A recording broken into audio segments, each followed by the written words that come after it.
Mantengan sus cámaras activadas. Comenzamos. Un segundito. Pantalla completa.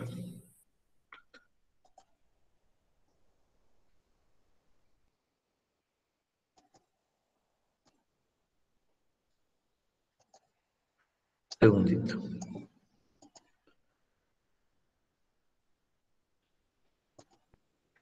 ¿Ven la pantalla?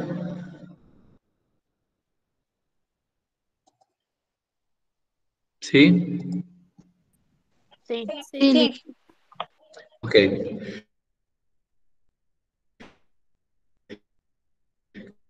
¿Qué andina?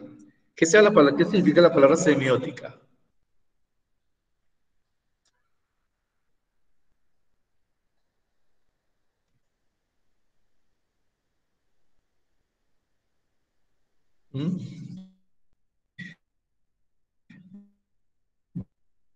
Viendo esa figura, ¿qué será la palabra semiótica? ¿Qué significará? No oigo nada. Serían como signos o formas. Tiene que ver con formas. Semántica sí es con signo. La semiótica es una ciencia que analiza la interpretación de los símbolos, la simbología. Fíjate, estos son símbolos, ¿verdad? Lo que tiene el Señor. Este es un símbolo de una cultura precolombina y aquí hay más símbolos. Cada símbolo tiene su propia interpretación. Entonces, cuando analizamos la semiótica del diseño andino, nos referimos a esas etnias ancestrales precolombinas que de una u otra forma aportaron al diseño andino un enriquecimiento cultural que hasta hoy en día se conserva como un gran tesoro. Es por eso que cuando analizamos la semiótica, dice la semiótica es la ciencia que estudia los signos y sus significados. ¿Ok? También los símbolos, signos y símbolos. Por lo tanto, la semiótica del diseño es una disciplina de la estética que tiene como objetivo definir los aspectos simbólicos que intervienen en los procesos constructivos del diseño ancestral. Quiere decir que a través de la semiótica, las culturas ancestrales han podido interpretar sus sueños, la cosmología, la cosmovisión, la interpretación del universo, sus saberes ancestrales. O sea, a eso se refiere la semiótica del diseño andino. Por lo tanto, esta semiótica del diseño andino tiene como objeto el estudio general de las manifestaciones de arte precolombino, es decir, el arte, ¿verdad? Antes que llegaran los españoles, centrándose, hay un error ahí con una S, centrándose específicamente en su aspecto conceptual, para lo cual se tratan tres aspectos fundamentales. Quiere decir que cuando se analiza la semiótica del diseño andino, ¿okay? Se analizan tres elementos: el lenguaje, la composición y el simbolismo, de la siguiente forma. La semiótica es la ciencia. No, ya esto ya subimos ya. Entonces, la semiótica del diseño andino analiza esos tres elementos, aspectos: el lenguaje, la composición y el simbolismo. Cuando analizamos el lenguaje ancestral, está comprendido como un vehículo de comunicación. Todo lenguaje es conformado por un universo de signos y símbolos. Su estructura a partir de una sintaxis mediante la cual se organiza un discurso visual observando los aspectos denotativos que con ello participan y de una semántica, es decir, un significado de la lengua que confiere el sentido significante a la connotación de la imagen. Quiere decir que al ver esta imagen indígena, de la lengua indígena, y quien sepa interpretar esas lenguas indígenas sabrá lo que significa estos dos animales o estos dos pavos reales, ¿okay? Estos gallos peleando, por supuesto, la interpretación de esa semántica y de esa semiótica la conocerán, por supuesto, las etnias indígenas. Es una forma de expresarse. Cuando antes que llegaran los españoles y pudiese adaptarse esas etnias al lenguaje español. Quiere decir que esas etnias, a través de estas figuras, comunicaban su lenguaje. Ese lenguaje tiene un mensaje visual que contiene tres niveles o códigos, ¿verdad? El primero es el lenguaje visual. Cuando veíamos las pinturas rupestres en las cuevas primitivas, es una forma de comunicarse esas personas que vivieron en esa época. El lenguaje visual representa los aspectos morfológicos, es decir, la forma y la sintaxis que delimitan el universo gráfico de la imagen. El lenguaje plástico, determinado por la concepción estética de la forma. ¿Cómo está configurada esa forma? ¿Cuál es la esteticidad de esa forma? Definiendo su carácter estilístico, figurativo o abstracto. Y el lenguaje simbólico, establecido por la correspondencia entre el significado, el discurso y el contenido de lo que refleja esa información y que determinan su carácter representativo, interpretativo o creativo y su forma de expresión visual. Quiere decir que para el diseño andino a nivel ancestral, el lenguaje tiene tres concepciones: un lenguaje visual, un lenguaje plástico, la morfología, ¿verdad? Y un lenguaje simbólico, lo que transmite ese símbolo a través de las culturas, a través de los ancestros, a través de la comunicación indígena. Con respecto a la composición, el carácter de síntesis que califica el pensamiento andino ha dado lugar en el manejo de la composición. La composición es más que la forma de ordenar el espacio, en la cual se conjugan aspectos visuales, plásticos y simbólicos, dando como resultante una forma particular de sintaxis denominada composición simbólica. Como vemos esta indígena, ¿verdad? Esta es su composición simbólica. Estos botones, estas crinejas, esta cinta de colores representa una composición simbólica de su etnia. Igualmente, su sombrerito o esto, no sé qué figura será esto porque no la veo de arriba. Esto es una composición simbólica de poder transmitir su vestimenta, su folclore, su colorido, su mensaje al mundo. O sea, a ello le llamamos la composición simbólica. Esa composición simbólica se construye en estructuras iconológicas, es decir, en iconos. Por ejemplo, esta señorita es un icono dentro de su cultura. Ello constituye un principio de organización de los elementos sobre el plano básico de construcción de la forma del diseño.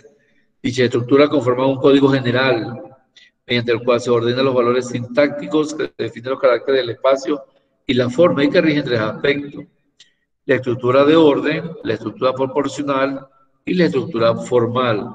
Nos referimos a la estructura de orden cuando se establece la distribución de correspondencias simétricas que organizan composición y el espacio, es decir, cuando una figura es simétrica y tanto el lado derecho como el lado izquierdo tiene la misma correspondencia. Por ejemplo, el ser humano es simétrico, porque tanto el lado izquierdo y el lado derecho somos iguales. A diferencia de la Tierra es asimétrica, porque si hacemos un corte transversal del polo norte o del polo sur es totalmente diferente. Entonces, la estructura de los símbolos indígenas tiene una estructura simétrica y que es igual tanto del lado izquierdo como del lado derecho.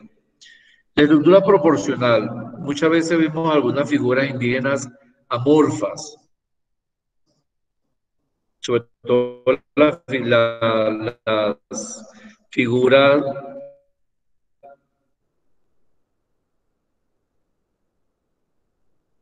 aztecas, las figuras maya, la figura, la, la raza tolteca. Esta estructura proporcional define las relaciones de medida de la red de cada serie de signos geométricos que participan de la temática iconográfica del diseño y que se expresan compositivamente en el carácter semántico de la frase gráfica, como lo vamos a ver a continuación.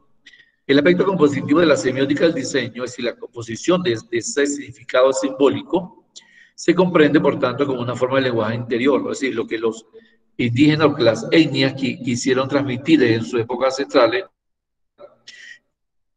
y todavía esos valores simbólicos complementan la realidad actual y dan sentido a las formas exteriores o evidentes del diseño. Es decir, que ese diseño todavía se mantiene de generación en generación. En el caso del simbolismo, como fíjense aquí, el dios del sol, en el museo El Dorado en Colombia, igualmente la figura tolteca en Guatemala, fíjense que es una figura amorfa, podemos decir que es una cara de mono, una cara de gorila. Ellos, por supuesto, sabrán lo que quisieron manifestar. Igualmente aquí, de esta forma, ellos veían al dios del sol, un dios, una deidad cosmogónica. Por lo tanto, ese simbolismo dentro del compendio iconográfico del arte precolombino está comprendido por tres géneros de imágenes que conocemos en el mundo real.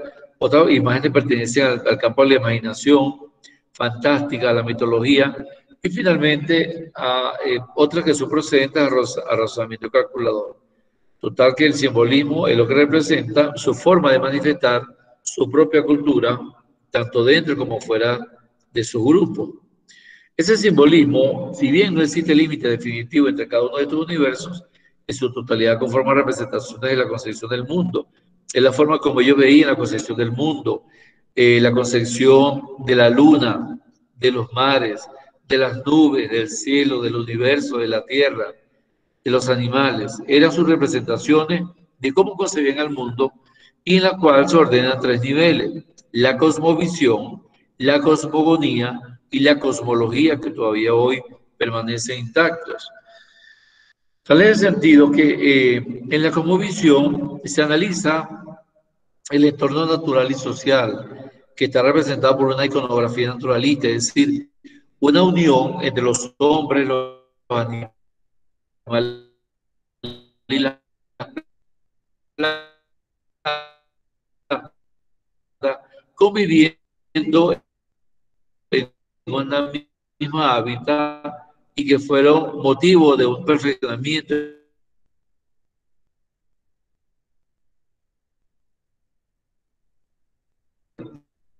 de la niña conviviendo con o interpretable. Aquí vemos un indígena boliviano a través de un ritual que no sabemos si se lo hace al cielo o a la tierra o al sol, pero es una forma de preparar esa como visión del entorno que le rodea.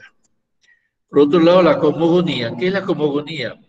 Aquella ciencia que explica los orígenes y poderes de las entidades naturales, interpretando las concepciones mágico-religiosas, en las cuales lo mítico se explica por valor de correspondencia y las relaciones de analogía entre lo real y lo sobrenatural, sobre todo en el sentido de las almas, cuando las almas vienen e interpretan, o las almas se comunican con los seres naturales o con los seres reales, y es una forma de combinar lo conocido con lo desconocido, cómo interpretaban la muerte, cómo interpretaban el nacimiento, cómo interpretaban la vida. Es decir, esa cosmogonía se refiere a la protagonización de diferentes dioses.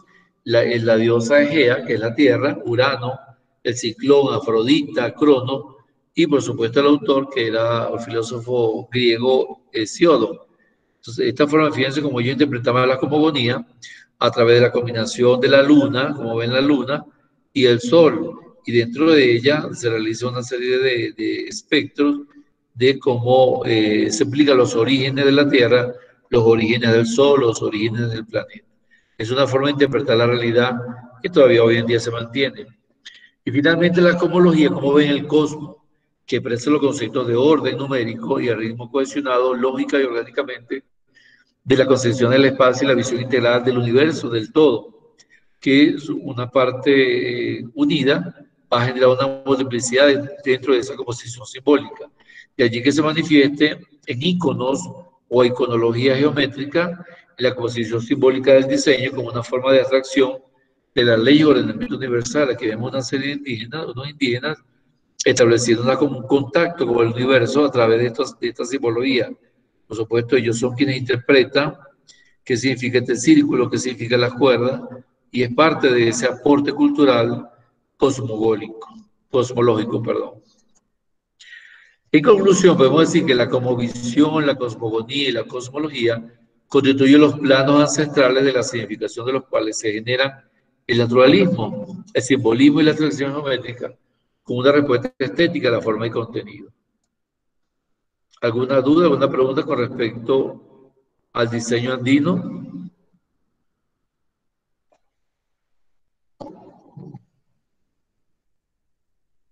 No, Luisa. ¿No?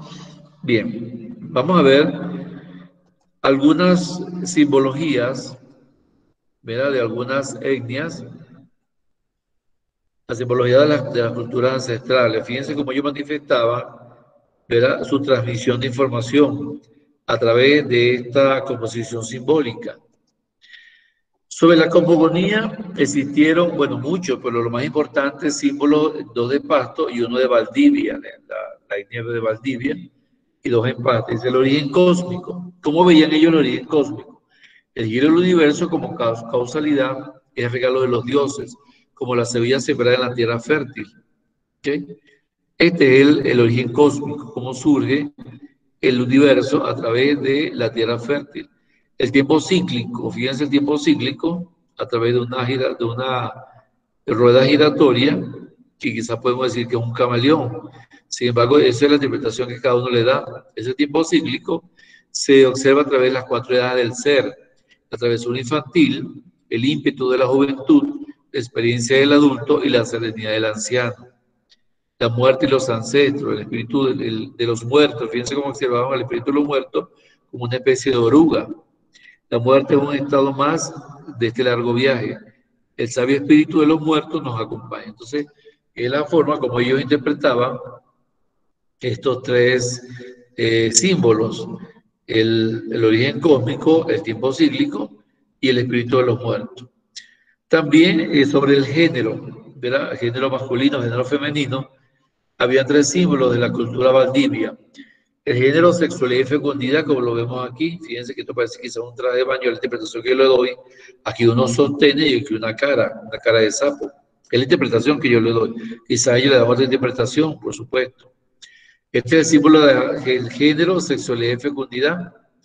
Para que llueva y que el ciclo de la fecundidad llegue, para que fluya la vida, se hace cantar la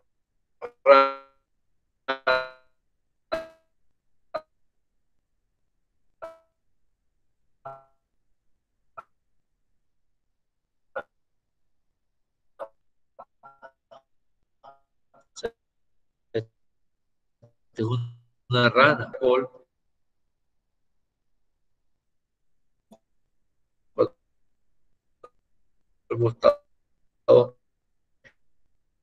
y este es un símbolo en los confines del cielo, coronado por los astros, se despliegan los caminos celestes en la forma de caracol. Un caracol se repite el camino del agua en la tierra y el camino de la vida gobernado por la mujer.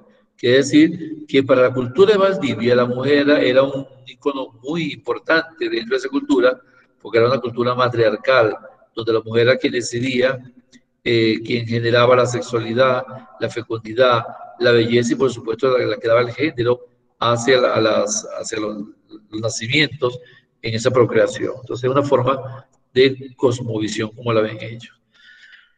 Sobre la sabiduría, existen dos símbolos: uno de la cultura de Pasto, a la izquierda, y uno de la cultura de Manta, la cultura manteña. En el caso de la sabiduría y chamanismo, aquí vemos la sabiduría y el chamanismo. La divinidad habita dentro del chamán. De la oruga ha nacido la mariposa, del chamán ha nacido el sabio dios mono. Quizá esto yo lo ve como un dios mono. Y esta figura, la sabiduría y conocimiento, dice: del espíritu del murciélago, el murciélago, se extrae su conocimiento para que los ancianos tomen las mejores decisiones. Afortunadamente traje un murciélago de China, ojalá que no sea. Entonces es una forma de simbolizar su propia cultura.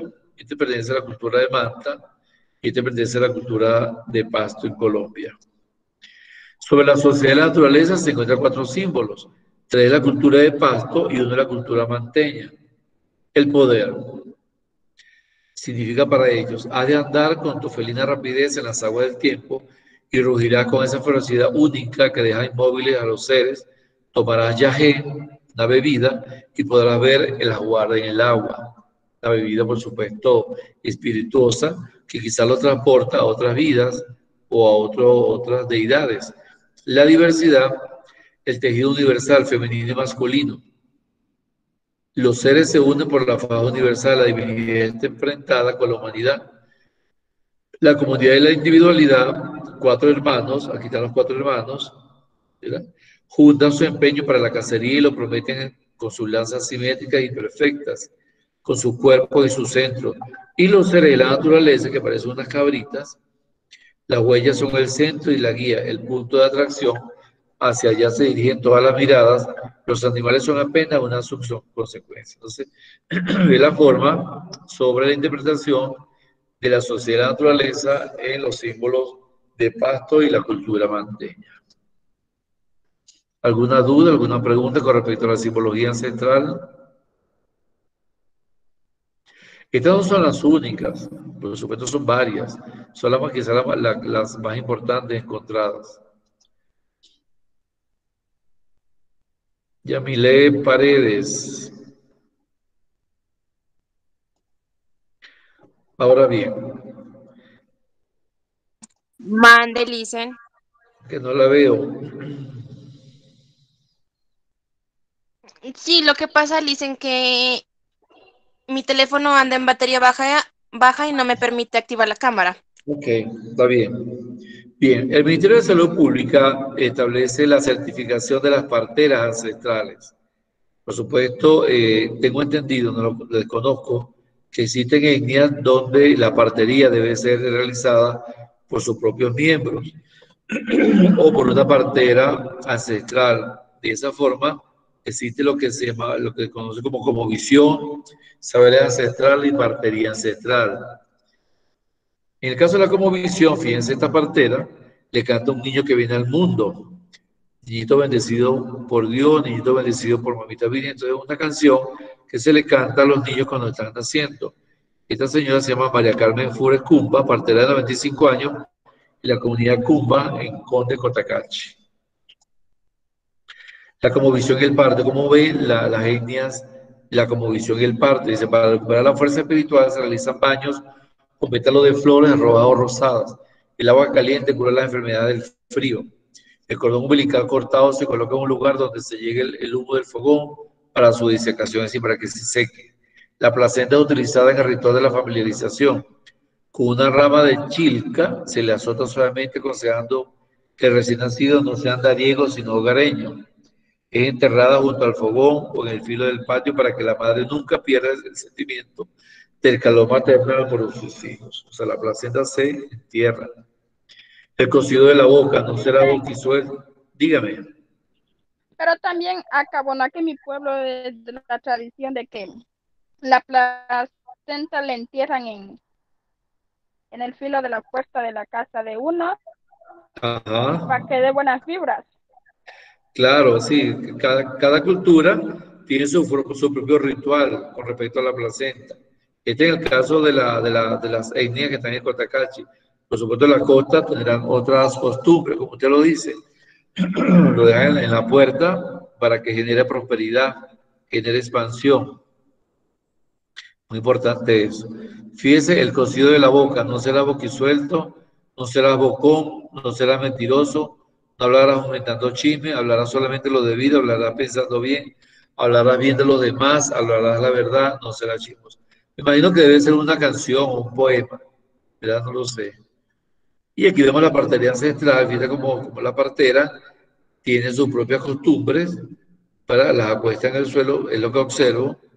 Dice, en el mundo quichua, andino, amazónico, la pacarina es la ritualización del nacimiento como un acontecimiento profundamente espiritual. El nacimiento es un gran evento del ciclo vital de gran trascendencia, pues une a la familia y a la comunidad en una actitud de fe y agradecimiento espiritual de los humanos a la naturaleza, a los ancestros y las divinidades. Es decir, que la bienvenida a un niño a la comunidad es un ritual de felicidad, de armonía, donde se come demasiada comida, se baila por día, es lo que tengo entendido, y eso es parte de ese saber ancestral. Dice, la partería ancestral es parte de una milenaria tradición en una larga lucha social, liderada por organizaciones de los pueblos y nacionalidades que han implicado movilizaciones y gestiones para su reconocimiento, hasta que finalmente han expresado como parte de los derechos colectivos de la Constitución de la República del Ecuador. Los pueblos y nacionalidades del Ecuador consideran a la partera ancestral o partero ancestral una persona especial, escogida para salvar vidas, reconocida en la vida espiritual de la comunidad. Esto atribuye al reconocimiento social y autoridad sobre la vida en el proceso de nacimiento. Por esa razón, el Ministerio de Salud Pública certifica a las parteras indígenas y le da el permiso de que puedan traer a esos niños, por supuesto, a través de un entrenamiento que se les hace. El reconocimiento del rol de las parteros o parteros ancestrales en el Sistema Nacional de Salud Pública es una alianza público-comunitaria de carácter plurinacional e intercultural que contribuye a garantizar la participación de varios actores en el ejercicio de los derechos de la salud sexual y salud reproductiva. Fíjense, todas las parteras y parteros que han sido reconocidos y certificados por el Ministerio de Salud Pública ecuatoriano. Existe un manual para la articulación de las prácticas de saberes de parteras ancestrales en el Sistema Nacional de Salud a partir del año 2015. ¿Cuál es el objetivo de este manual? Establecer el mecanismo de articulación de prácticas y saberes de las parteras ancestrales en el Sistema Nacional de Salud para contribuir al mejoramiento de la salud materna y neonatal de los pueblos y nacionalidades del Ecuador en el marco modelo de atención integral de salud familiar, comunitario e intercultural de los derechos individuales y colectivos. ¿Cuáles son los mecanismos de articulación? Fíjense en todas las estrategias de enseñanza, diálogo de saberes, actividades extramurales, atención del parto institucional, derivación y contrarreferencia comunitaria. Claro, la derivación hacia los centros de salud es cuando el niño viene con complicaciones, o el niño viene de cabeza, o se presenta alguna complicación de que la mujer no pueda dar a luz, quizás nunca se ha hecho un examen de pelvis, de anchura de pelvis, entonces hay que enviarla a un centro de salud para que se le practique quizá una cesárea. Cuando se deriva, hay una derivación en cuanto a referencia comunitaria hacia un centro de salud para control de embarazo, atención del parto, control de posparto, control del recién nacido, complicación de la madre, complicación del recién nacido, planificación familiar, papá Nicolau, enfermedad de la mujer. Y contra la diferencia, la consejería de nutrición, el acompañamiento espiritual a la pareja y a la familia durante los controles de embarazo y posparto. Enderezamiento del bebé, como les explicaba anteriormente, encadenamiento, cuando el muchacho está encajonado en la cadera y no puede nacer, pena y decaimiento, armonización energética, mal viento y espanto, ritualidad del arrullo, cocido de la boca y maitú envuelto, ritualidad del primer baño del bebé y ritualidad del baño de la madre. Son algunas, digamos, costumbres, me imagino yo, para la derivación. ¿Alguna duda, alguna pregunta? Quizás muchos de ustedes, por supuesto, conocen mucho más de esta información que uno porque viven en la comunidad, algunas comunidades indígenas. ¿Alguna duda, alguna pregunta, algún aporte de su experiencia? Sí, Licen, yo tengo una pregunta. Ajá. Con respecto a las parteras, ellas reciben por lo que hacen. Reciben. No le entendí. Reciben entrenamiento.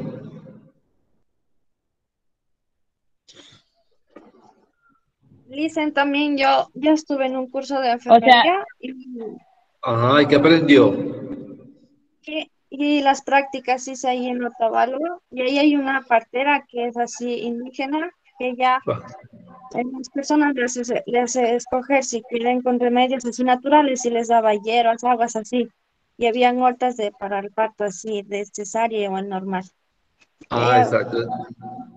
Sí, que dice que el Ministerio de Salud Pública la certifica. ¿Ah? Pero, profe, o sea, mi gran inquietud es, o sea, ¿por qué existen las parteras? O sea, ¿debido a qué? Okay. Porque saben cómo así. Sí, por ejemplo, dígame, hable, comente. Listen, yo le quiero responderles. Sí, responda.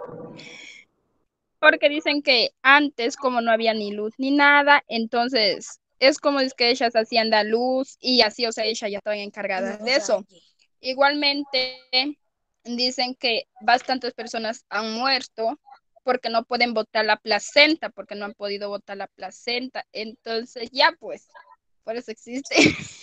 Sí, realmente, recuerden que existen comunidades que están muy lejos de los centros urbanos y, por supuesto, allá muy difícilmente llegan médicos y enfermeras. Entonces, hay parteras que han aprendido, ¿verdad?, esa labor de traer los niños al mundo. Claro, muchas veces, siempre y cuando no haya complicaciones, pero al menos ayudan y han aprendido esos saberes ancestrales a través de generaciones.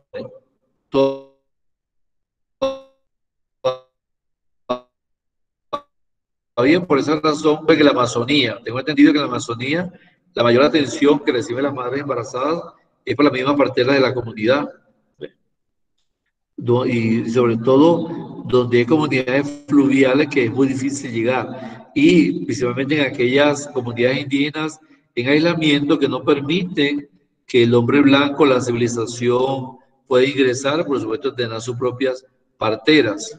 Entonces, el Ministerio de Salud lo que hace es legitimar y certificar esas parteras de esas comunidades. Por lo tanto, la legitimación es un proceso que consiste en que los miembros de una comunidad garanticen lo genuino, lo auténtico y veraz del accionar de los hombres y mujeres de sabiduría en la comunidad para realizar la labor de partera.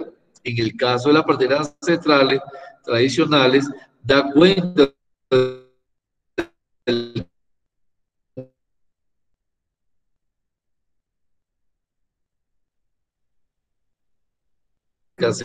de la salud sexual, los riesgos ancestrales, así como asegurar la calidad de la atención materna y neonatal por parte de la parte de lo que hace el Ministerio de Salud es educarla, formarlas, instruirla, para que no solamente reciba al niño, sino también que le dé una educación de salud reproductiva, salud sexual y pueda atender el posparto y ayudar a la madre en las labores de alimentación a ese bebé. Por lo tanto, fíjense aquí se les otorga una certificación institucional que es un proceso mediante el cual los establecimientos de salud realizarán capacitaciones en temas de salud sexual, lo que les decía anteriormente, salud reproductiva, derivaciones de mujeres embarazadas, cuidado a recién nacidos, complicaciones obstétricas, situaciones de riesgo, nutrición, signos de alarma, etcétera, a las parteras ancestrales. El proceso culmina con el Ministerio de Salud emite un certificado de aprobación como partera legitimado y articulado al Sistema Nacional de Salud. Fíjense que hay hombres como mujeres recibiendo la instrucción del Ministerio de Salud Pública. Ahora, esa legitimación se da por parte del personal de salud, por parte de la comunidad y por parte de la partera. En cuanto al personal de salud, se realiza una asamblea comunitaria que tiene el acta de legitimación con presencia personal del equipo de salud y el comité local. Se registra la partera legitimada en el establecimiento de salud, se capacita a la partera mediante evaluaciones orales por equipo evaluador distrital, firma el código de ética de la partera ancestral. Por parte de la comunidad, verifica el perfil básico que permite el proceso de legitimación basado en requisitos comunitarios, conocimiento y experiencia de la partera. Es decir, que la comunidad también apruebe esa partera. Y por parte de la misma partera se postulan buscando parteras ancestrales en el proceso de legitimación. Y finalmente, la dirección distrital les tiene certificado con un carnet de partera. Los registros de parteras estarán disponibles en emergencia, guardianía y administración. Entonces, este es el proceso sistemático de legitimación y certificación de parteras ancestrales. Atención a la parte institucional por parte de las parteras ancestrales. Una vez certificadas, podrán acompañar o tener el parto y posparto en los establecimientos de salud si la usuaria lo desea o si desea dar luz en su comunidad. La atención de la parte institucional por parte de la partera ancestral estará sujeta a prácticas beneficiosas de partería ancestral, uso de plantas medicinales, ¿sí? La naturoterapia, técnicas ancestrales para saber el pulso, el parto limpio, la libre posición, el apego inmediato, pinzamiento oportuno del cordón umbilical, lactancia en la primera hora de vida. La retribución por esta prestación se realizará en el marco de la convicción respecto al ranti-ranti y la reciprocidad entre la partera y la usuaria. O sea que la partera tiene que tener confianza en la usuaria y viceversa. La retribución del Estado, o sea, cómo el Estado le retribuye a las parteras ancestrales ese servicio a la comunidad, dotándolas de insumos para realizar visitas domiciliarias, como por ejemplo poncho de agua, linterna, bota de caucho, porque son comunidades rurales, chompas térmicas, mochila impermeable, dotación de insumos para que brinde atención a la mujer gestante, a la madre y al niño de la comunidad, capacitación continua sobre salud sexual y reproductiva, nutrición para la mujer gestante, madre, niño, niña, soberanía alimentaria, movilización y refrigerios para las capacitaciones que deberán correr por cuenta del Ministerio de Salud Pública. Y bueno, esto es una investigación que se realizó. Aquí existe el manual, si lo quieren leer, está en internet, y un texto del Runacay, la sabiduría de la crianza de los niños, niñas de los Andes. Entonces, la forma con el Ministerio de Salud certifica esas parteras ancestrales de manera que puedan prestar un buen servicio tanto prenatal como postnatal. ¿Alguna duda, alguna pregunta con los saberes ancestrales de partería? Y quien se quiere especializar como partera, ustedes, puesto que a ustedes quizás les tocará en el futuro dirigirse a esas comunidades a generar un desarrollo integral del niño y pueden certificarse como parteras también. Profe, ¿Dudas? Dígame. pero no necesariamente debe de ser indígena, ¿no es cierto? De las parteras. No necesariamente puede ser indígena. Porque ahorita mi mami me cuenta que yo he nacido así por una partera. Y yo no he sabido, recién me entero. Ajá. Y Exacto. aparte también igual. Ve para que vea. Ajá. Y aparte también igual cuando yo estaba embarazada, mi hijo había estado mal puesto, ¿no? Bueno, se colocó mal aquí en mi barriga, Sí. ¿no? Y me llevaron donde una vecina, donde ella me lo acomodó y ella misma me dijo, no se preocupe, que usted en 2 semanas ya va a dar a luz porque el bebé ya está. Y así yo me quedé así como que sorprendida porque nadie sabía cuándo yo iba a dar a luz. Sí, que son parteras. De hecho, antiguamente, cuando no existían médicos y enfermeras, las parteras eran quienes atendían a las mujeres. Y todavía se usa eso. O sea, son saberes ancestrales de las mismas etnias indígenas, no solamente en el Ecuador, sino en todos los países latinoamericanos, incluso en el África también. Entonces, se va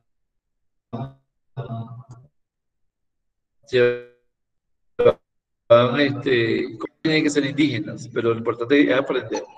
Ajá. Muy bien, excelente. Gracias, Mayo. ¿Alguna otra inquietud, algún otro aporte, una experiencia? Profe, otra pregunta. Dígame, otra pregunta, profe. Profe, si por si acaso en manos de la partera muriera el bebé. Sí, bueno, ya es un caso fortuito, por eso es importante que esa adiestramiento de la partera, ella del mundo automáticamente tiene que llevarlo a un centro de salud, porque claro, ella no tiene la culpa, ella lo que hace es servir, o sea, por eso es que ella se entrena para atender a la gestante durante los meses de gestación. Si ella observa que antes de dar a luz el niño viene mal posicionado o esa persona, antes que dar a luz a un centro de salud. ¿Ve? A Diana y Paula que levantaron la mano. Paula. Yo también, bueno, Diana. me contó mi mamá que yo también soy nacida me hizo nacer una partera, pero fue porque en ese tiempo, justo el día que yo nací, hubo paro de los médicos.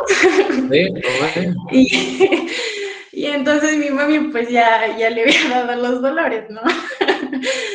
Entonces dice que ese día hubo paro y que no había, o sea que ya pues estaba con las contracciones. La dificultad era que mi mamá me tuvo a los 44 años, una edad muy complicada. Claro, entonces ahí había una enfermera de turno, la cual era recién llegada y ella ha sido como medio partera y ella le ayudó a mi mamá a tenerme. Pero el problema fue que yo nací casi muerta y mi mamá quedó inconsciente porque por la edad y porque yo había estado ya ahogada, había nacido morada. Por el cordón umbilical. Sí, son casos fortuitos que se presentan. De hecho, a los mismos médicos se les han muerto los niños o ya vienen muertos porque se han ahorcado con el cordón umbilical. Y desde ahí quedé así, no mentira. Menos mal que tuvo suerte. A ver, Paula, su experiencia. Paula y Carolina. Vamos a ver, Paula, que tiene rato levantando la mano. Ya le dicen, aquí en Mira, es como que un pueblito. Y aquí igualmente en el parque hay la historia de una partera que era de mi familia. Y, o sea, decían, o sea, a mí me contaron que se llamaba Berta. La señora Berta, ella les sabían contratar para que se vaya a quedar con la señora. Que se quedara como unos 6 meses o 7 meses les sabían contratar para que esté más atenta de cómo iba el bebé y todas esas cosas, igual en la alimentación. Claro, quiere decir que ya hay una prevención al parto, porque anteriormente las parteras solamente asistían en el parto, pero ahora no, ahora las parteras ancestrales ya están certificadas para hacer una evaluación a preparto, de manera que el niño, si presenta alguna normalidad, ella lo pueda mencionar, lo pueda referir a un centro de salud. O sea, para que todo a nivel de prevención. Gracias, Paula. A ver, Coral. Dice, yo también, ya tenía una primita que ya, bueno, ya dio a luz y ella se estaba yendo así a hacer fregar la barriga donde una partera, porque aquí donde yo vivo es comunidad y sí hay una señora. Pero Ok. bueno, una vez había ido ahí, pero después se fue a los controles de los médicos y de los doctores y le habían dicho que no es bueno que se vaya allá donde las parteras, ¿por qué será eso? Claro, lo que pasa es que siempre, acuérdense que la medicina, bueno, como ciencia, los médicos son muy escépticos en cuanto a las parteras. ¿Por qué? Porque los médicos, ellos sí están formados a nivel de salud para traer los niños al mundo. Igualmente una enfermera en los países ricos, quienes traen a los niños al mundo son las enfermeras, no son los médicos. Entonces muchas veces hay ese escepticismo de no confiar o no creer en las habilidades y destrezas de una partera, incluso, y eso lo ha demostrado la misma historia, que ellas son buenas para traer niños, pero los médicos nunca van a aceptar que una partera esté por encima de sus conocimientos de medicina. Por eso no la recomiendan. Pero en caso extremo, o sea, como le decía, en las comunidades rurales es lo más inmediato. Por eso es que se están formando y el Ministerio de Salud se hace responsable de la formación de esas personas. Yo pienso que sí es positivo formarla y al menos en forma preventiva y que le haga un seguimiento al parto, al niño, antes de que venga al mundo, por si acaso se presenta una complicación, derivada a la parturienta a un centro de salud más cercano. Bien. ¿Alguna otra pregunta, alguna duda para retirarnos, para que empiecen a trabajar? Magisterio, tengo una duda sobre la exposición del día jueves. Dígame, Diana. Dígame. No sé, ¿la nota es grupal o individual? La nota es individual. Ah, ya. Y también, ¿cuánto tiempo vamos a tener cada grupo para poder exponer? ¿Hay un tiempo límite o no? Ok, sí. Nosotros tenemos el jueves a las 8, de 8 a 9 y 5, a 10. Cada grupo va a tener media hora para exponer. Empezamos con la costa, continúa con la sierra y termina con la Amazonía. Ya, muchas gracias, Max. Ya, profe, y otra pregunta también de eso, de la exposición. ¿Las conclusiones tienen que ir ahí en la diapositiva o le hacemos aparte? No, la pueden hacer aparte, sí, o la pueden explicar. La última que expone, pero la coordinadora del grupo, del equipo, da las conclusiones de su exposición como costa, como sierra, como Amazonía. Ah, ya, profesora, era nuestra duda porque no sabíamos. Ok.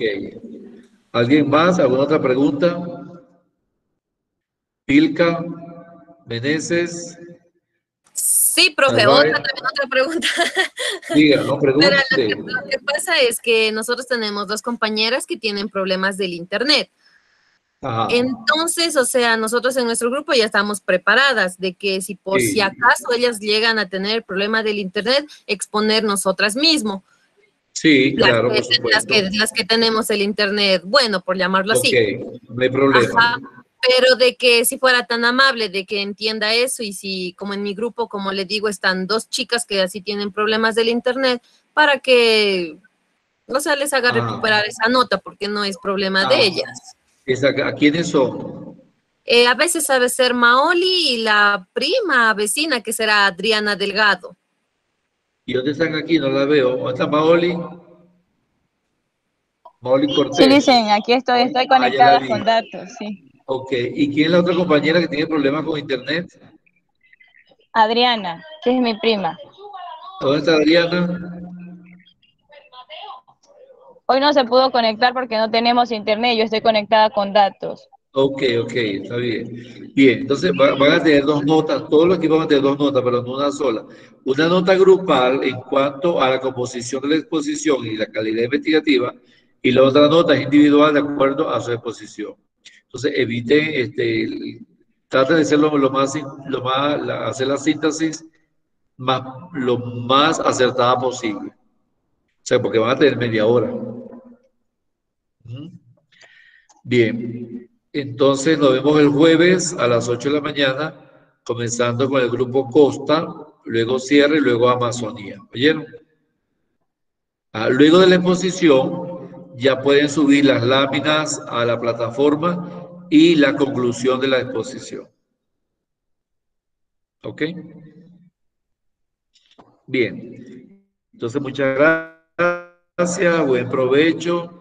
Feliz tarde. Entonces, revisen. Hay 2 videos que lo van a ver, entonces van a hacer una síntesis, un ensayo interpretativo de lo que usted ve en el video, los 2 videos. Se refiere a la cosmogonía, la cosmovisión y la cosmología ancestral sobre la simbología ancestral. Magister, ¿le puedo pedir un favor? Ay, perdón. Ya va. Vamos por partes. Primero Diana y luego Coral. Dígame, Diana. Magister, lo que pasa es que yo tengo una situación ahorita un poquito complicada y no estoy en mi casa. Lo que pasa es que el día viernes me asaltaron y estoy sacando los papeles porque me lo robaron. Entonces, no alcanzo a entregarle a las 6 en punto el deber. No sé si lo puede dejar hasta las 8, por favor. Solo por esta vez. Ok, está bien, Diana, está bien. Está por andar de parra. Coral, su pregunta. Alice, es del deber. Está aquí sobre los 2 videos, le hacemos en un solo archivo. Sí, en un solo archivo, pero le colocan el título de cada video. Ya. Ok, entonces ya les extiendo el tiempo. Ok. Bueno, Melanie, que está triste, ¿qué tiene esa cara, Melanie? Una cara de preocupación. No, nada, Lice. Ok. Igual que Carla. Aquí estoy, amiga, no esté triste. Ok. Bueno, entonces quedamos así, nos vemos el jueves. Hasta luego, feliz tarde, buen provecho. Hasta luego, Gracias, Lice. Hasta luego, Lice. Hasta luego. Hasta luego, Lice. Hasta luego, Lice. Hasta luego. Estamos catalogando con